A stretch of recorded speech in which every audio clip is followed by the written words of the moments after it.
हाँ। मैं पूरा हिंदुस्तान घुमा हूँ। हाँ। ठीक है, इत्फाकन आपके सामने ऐसा आदमी खड़ा है जो किसान भी है, एक सिपाही भी है, अच्छा। एक एडवोकेट भी है। मैं पहले किसान पैदा हुआ हूँ, एयरफोर्स के अंदर 17 साल नौकरी की है। अच्छा। उसके बाद भी पिछले 23 साल से वकील हूँ ठीक है और सुप्रीम कोर्ट का हूँ। वो भी आपके सामने वो आदमी खड़ा हुआ है, जी। को कागजी नहीं है। तो मैं पूरा इत्फाकन मैं एयरफोर्स में होने ना पूरा हिंदुस्तान का चप्पा चापा मणिपुर मेघालय जो ये चाइना ऑक्साइड जो ये कहते कब्जा कर लिया वहाँ से लेकर यहाँ तक का पूरा मैप खींच सकता हूँ मैं।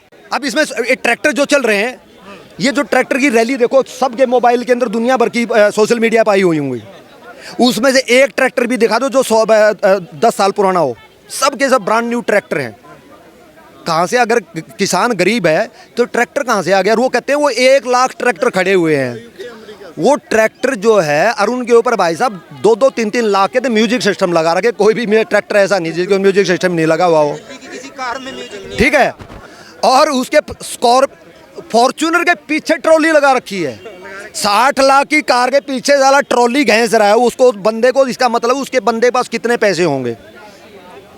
ठीक है, मेरे पास में जो है एक गाड़ी है, उसको मैं 2 बार दिन में साफ करता हूँ और वो फॉर्च्यूनर के पीछे ट्रॉली डाल रखी उसने। क्या वो किसान है और वो गरीब है? हैं?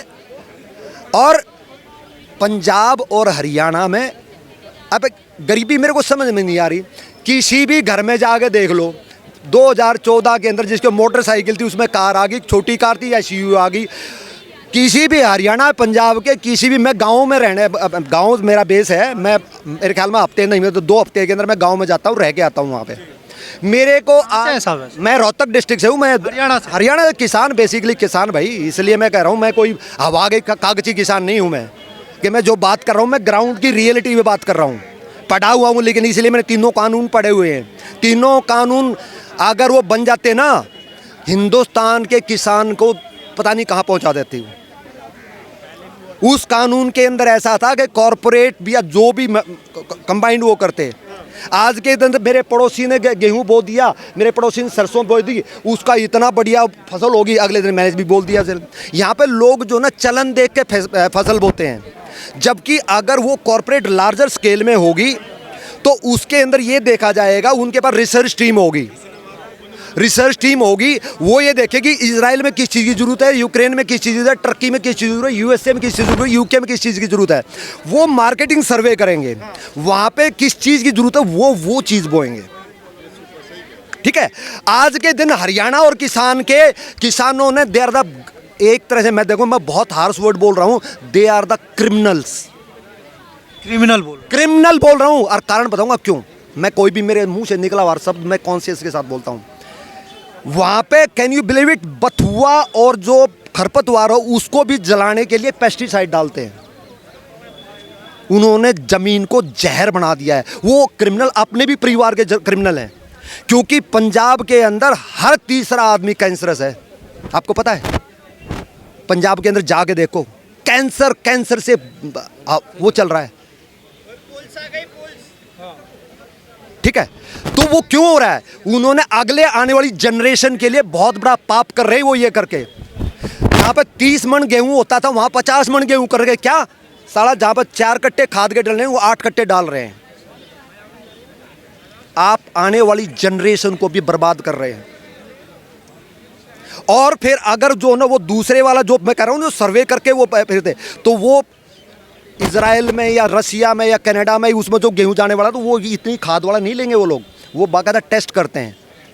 उसके लिए आपको जो ना ऑर्गेनिक फार्मिंग करनी पड़ती। ठीक है, उससे आपकी आने वाली जनरेशन्स के लिए और आपके लिए जमीन के लिए बहुत ही हेल्दी होता। वो इतनी कमाल की चीज थी जिसके लिए किसानों ने बहुत बड़ा, किसान जो भी एजिटेटर थे उन्होंने बहुत बड़ा पाप किया है। उन 3 कानूनों को वापस करवा गए। ये मेरे लिए पर्सनल दुख की बात है, पीड़ा की बात है।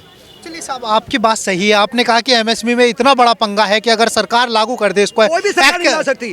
वो राहुल गांधी ने आज बोला है कि हम MSP गारंटी दे दे। अब मैं क्या बताऊँ, उस प्रभु कहाँ से उसको ज्ञान आता मुझे नहीं पता। वो मेरे को एक बार सामने बता दो कैसे MSP को लागू कर देंगे। लागत उसको उसके बड़े बड़े कपिल सिब्बल रोज बड़े बड़े ज्ञाता है मेरे सामने बैठ के बता दे अब वो एमएसपी को लागू कैसे कर देंगे, गारंटी को कानून में कैसे ला देंगे। बात किसानों की समझ में क्यों नहीं आती? ताऊ देवीलाल ने एक चीज कही थी बहुत बढ़िया, बोलता इनको समझा नहीं सकते, इनको बहका सकते हो। अरे इनको अभी बहकाया हुआ है तो इनको समझा नहीं सकते आप। सरकार ने बहका रखा है। नहीं नहीं नहीं, जो सरकार नहीं, जो अपोजिशन, अच्छा, ठीक है। और बड़े बड़े जो कुछ मालूम है पंजाब में हरियाणा में एक चौधर पड़ेगी, खास करके जाटों के अंदर एक खुनक होती है, चौधर चमकनी चाहिए, मेरा झंडा ऊपर आना, मेरी पगड़ी सबसे ऊपर रहनी चाहिए, उसके बाद हम भाड़ में जाओ जोरे, ठीक है। उनके पास में इतनी कैपेसिटी, इतना पैसा उनके पास में, वो 100 आदमियों को 10 ट्रैक्टर इकट्ठे करके उन 100 आदमियों को इकट्ठे करके 6 महीने यहाँ पे बॉर्डर बैठा खिला सकते हैं। जो आप क्या सोच रहे थे जो बॉर्डर बैठे सारे किसान थे उसके लिए थे, उसमें मैक्सिमम ऐसे थे, मैं जानता हूँ रोहतक हरियाणा सोनीपत से, रोहतक सोनीपत झज्जर से था, जो गांव के मोस्ट डिफाल्टर लोग थे, मेरे गांव से, मैं रोहतक डिस्ट्रिक्ट से हूँ, मोस्ट डिफाल्टर लोग थे वो जो है ना वहाँ पे जो है ना बॉर्डर के ऊपर बैठे हुए थे। अब ये कह रहे हैं 750 किसान शहीद हो गए। एक को तो मैं जानता हूँ जो कि शाम को शराब पी करके बहादुरगढ़ नाले के अंदर स्लिप कर गया, क्योंकि इतनी पी ली उसको होश नहीं रहा, वो नाले के अंदर स्लिप हुआ है, उसके अंदर से उसको निकाला नीचे, तो जो उसकी जो ना काली मुर्गी बनी हुई थी, अच्छा ठीक है, गंदे नाले में पड़ा हुआ था, वो निकाला, उसको पोस्टमार्टम क्या, पोस्टमार्टम जाके पढ़ लो, उसका जो है ना वो डूबने से मरा है। शराब उसके बॉडी के अंदर पूरी की पूरी थी। अब वो भी शहीदों की कैटेगरी में डाल दिया, तो भाई मुझे समझ में नहीं आता, फिर शहीद जो बेचारे बॉर्डर के ऊपर शहीद हो रही है तो उनके लिए भी गाली है। अगर इन लोगों को भी शहीद कहा जाएगा, है भाई फौज ने, अरे हिंदुस्तान का जहाँ से 26 जनवरी को प्रधानमंत्री झंडा फहराता ना, वहाँ के ऊपर वहाँ पे जो ना खालिस्तान का झंडा फहरा दिया।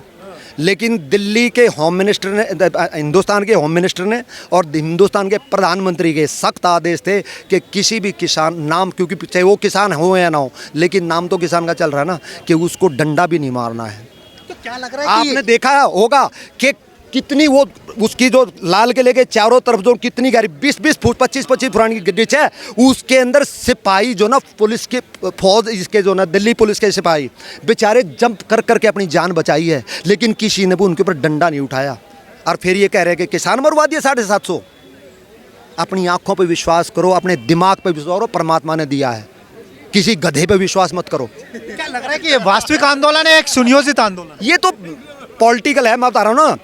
सबसे पहले जो पंजाब से चला था ये, उसकी लिस्ट उठा के देख लो, 18 ऑर्गेनाइजेशन चली थी, 17 कम्युनिस्ट।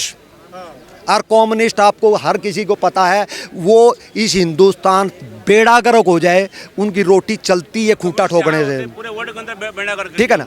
उन्होंने खूंटा ठोकने में जाता, कितनी फैक्ट्रियां बंद करवा दी इन्होंने, कितने बर्बाद करके उनको, लेकिन बेचारों को, गरीबों को, उनको पता नहीं रहता, जो मजदूर उनको पता नहीं रहता है, ठीक है ना।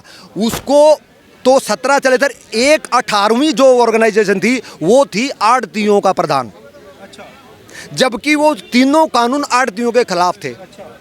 सोचो 17 कम्युनिस्ट, 18वीं जो है ना पंजाब मंडियों के अध्यक्ष, 18 ऑर्गेनाइजेशन थी, 18 के 18 को ना तो किसानों से कोई लेना देना था और ना ही उससे देश से कोई लेना देना है, ठीक है। और शुरू में जब ये मांगी उस टाइम पे एमएसपी 3 कानून का कोई लेना देना, उस टाइम एमएस की बात चली थी। हमारे हरियाणा में एक चुटकुला कहते हैं, बहुत अमेजिंग है, इससे कंसर्न है। एक दादा और पोता जो मेले में चले गए, पोता रोने लग गया, बोला क्या है, एक छोटी ही मटकी जिसको हमारे हरियाणा में कुलिया बोलते हैं, ठीक है, बोलता ये लूँगा, 5 पैसे की थी, दादा ने जो ना 5 पैसे फटाक से दिलवा दी। अब जैसे ही कुलिया मिली वो फिर रोने लग गया, तो दादा बोला भाई अब क्यों रोया, बोला ये ऊँट लूँगा। अब किसान आदमी, किसान के लिए जो ना पशु जो ना वो होता धन होता है, उन्हें वो भी खरीद दिया भाई, चलो एक फसल बाएंगे और उसके बाद फिर बेच देंगे उन्हें। अब जैसे ही ऊँट खरीदा और उसके हाथ में आया वो फिर रोने लग गया, बोलता भाई अब क्यों रोया, बोलता इस ऊँट को इस कुलिया में डाल, नहीं तो रोऊंगा। एग्जैक्टली जो 3 कानूनों का जो सिस्टम हुआ था, वो जो इकट्ठे होते यहाँ आते आते वो उन्होंने कुलियाँ भी मिल गई, उनको ऊँट भी मिल गया। लास्ट में बोले, आपने देखा होगा ना, जब उन्होंने कह दिया भाई तुम्हारा भाई एसडीएम नहीं होने वाला, ठीक है भाई तुम कोर्ट भी सील कोर्ट ले। अगली मीटिंग के अंदर सारे के सारे आपने देखा होगा बोर्ड लेके बैठ गए, चुप भाई आप मीटिंग में आए हो तो वार्तालाप करेंगे ना, आप लोगों ने, मैं इसमें कोई भी चीज़ झूठ बोलता हूँ अगेंस्ट द फैक्ट बता देना। उन्होंने बोर्ड लगा लिया अपने सामने कि नहीं, लिखा हुआ था तीनों कानून वापस करें हम, और इसके अलावा कुछ नहीं चाहते, कोई बात नहीं करेंगे। ठीक, तो वो उनको अब क्या आ गया, ये ऊंट को कुलिया में डालो नहीं तो रोऊंगा, और वो पॉसिबल है नहीं। तो समाधान क्या है साहब? किसानों को जो ये समस्याएं लेकर के आए, आप एक तरफ कह रहे हैं कि ये लोग सब अमीर किसान हैं, चलो मान लेते हैं अमीर है, मान लेते हैं, दिखाई दे रहा भाई। लेकिन एडवोकेट साहब ये बात तो उन गरीब किसानों की भी कर रहे हैं ना, जिनका कर्जा माफ होना चाहिए, जिनको होना चाहिए, क्यों होना चाहिए भाई? अच्छा, जब सरकार वादा क्यों करती है चुनाव मेरी बात में? सुनो, हाँ। मैं पूरा हिंदुस्तान घुमा हूँ, हाँ। ठीक है, इत्फाकन आपके सामने ऐसा आदमी खड़ा जो किसान भी है, एक सिपाही भी है, अच्छा। एक एडवोकेट भी है। मैं पहले किसान पैदा हुआ हूँ, एयरफोर्स के अंदर 17 साल नौकरी की है, अच्छा। उसके बाद भी पिछले 23 साल से वकील हूँ, और सुप्रीम कोर्ट का हूँ। वो भी आपके सामने वो आदमी खड़ा हुआ है, को कागजी नहीं है। तो मैं पूरा इत्फाकन मैं एयरफोर्स में होने ना, पूरा हिंदुस्तान का चप्पा चापा, मणिपुर, मेघालय, जो ये चाइना ऑक्साइड जो ये कहते कब्जा कर लिया, वहाँ से लेकर यहाँ तक का पूरा मैप खींच सकता हूँ मैं। चलिए एडवोकेट साहब मान लेते हैं तो मैं वहीं पे आ रहा हूँ, जो महाराष्ट्र है और गुजरात है और इसमें मध्य प्रदेश कुछ एरिया जो है, उस एरिया के किसानों के लिए हम कह सकते हैं कि उनका कर्जा माफ़ होना चाहिए। लेकिन हरियाणा और पंजाब का किसान अगर कोई कहता है, हाँ अगर ओलेवर्ती हो जाती है, आई एग्री विद इट। उसके अलावा हरियाणा और पंजाब का तो बिल्कुल ही खास करके नहीं, इसलिए उसका नाम पंजाब है। 5 नदियाँ बहती, उसको इतना खोदो तो पानी आता है, मीठा पानी आता है भैया। भेदभाव नहीं होगा, है क्या? भेदभाव नहीं होगा कि अगर कर्जा माफ, आप महाराष्ट्र की बात कर रही हैं, उत्तर प्रदेश में 2017 में योगी सरकार बनी, उन्होंने कर्जा माफ किया। भाई आप अमीर हैं और ये बेचारे गरीब हैं, नहीं, उसके लिए कुछ टर्म एंड कंडीशंस तो होंगे ना। एग्जैक्टली ये तो कुछ नहीं। भला सरकार है, भला बिजली माफ क्यों माफ कर दें भाई? कर्जा माफ कर दे, क्यों कर दें? अरे मुझे पता है, कर्जा लेकर के जिस दिन आते हैं इंटेंशन से इससे आते हैं कि ये खाना है, और उसके बाद नियत नहीं होती भी। खास करके जो आदमी लोन लेता है ना, मैक्सिमम हरियाणा और पंजाब के अंदर, वो देने की नीयत से लोन लेता ही नहीं है। मुझे पता है, मैं बचपन से देखा हुआ था। एक ने लोन लिया, भला लोन मिल रहा है ऊंट रेड़ेगा।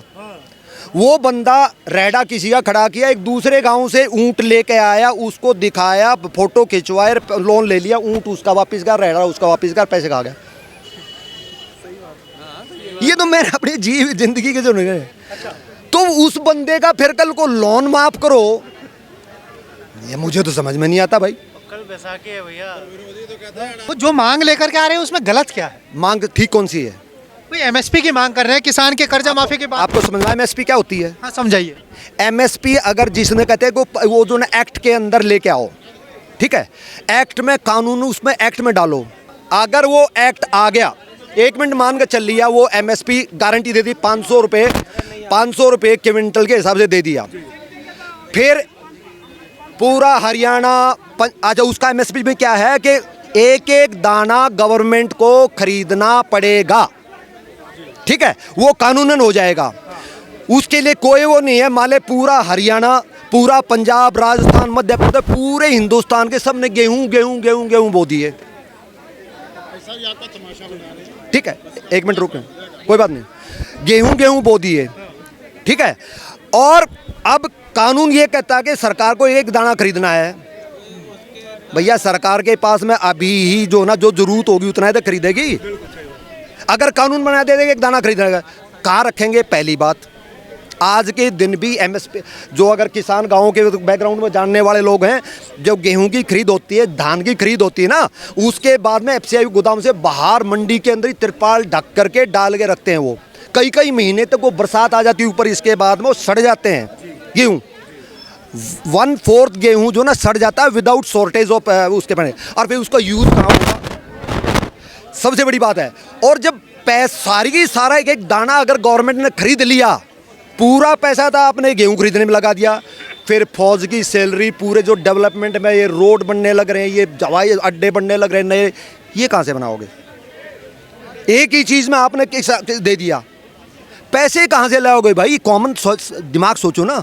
मेरे पास 100 रुपये हैं, मेरे को 100 रुपये अपने एक बेटे को दे दिए, मेरे 4 बेटे हैं, एक काम के लिए कहाँ से लाऊंगा उनको? चीन के साथ उसकी सैलरी, फौज की भी सैलरी कहाँ से लगे? फौज के लिए हथियार कहाँ से खरीद के लेके आओगे? जो हिंदुस्तान के अंदर जो तेजस एयरक्राफ्ट बनाने लग रहे हैं, ये 50,000 करोड़ पिछले 28 फरवरी को, पिछले 2021 की फरवरी में दिए 50,000 करोड़ HAL को, कि 3 स्क्वाड्रन तेजस हिंदुस्तान के बने हुए हवाई जहाज बन रहे हैं, 50,000 करोड़ 2 स्क्वाड्रन और रेज करने के लिए दिए हैं। वो पैसे कहाँ से लेकर आओगे? ये अदरवाइज मैं नॉन पॉलिटिकल बात कर रहा हूँ, लेकिन जो मोदी की जो सोच है, देश को हर चीज को भव्य बनाना, हर चीज हिंदुस्तान की बनी हुई हो, उसके बनाने के लिए पैसा चाहिए। ठीक है, आप उसको सारा का सारा पैसे गेहूं बोने वाले सारे किसानों को दे दिया,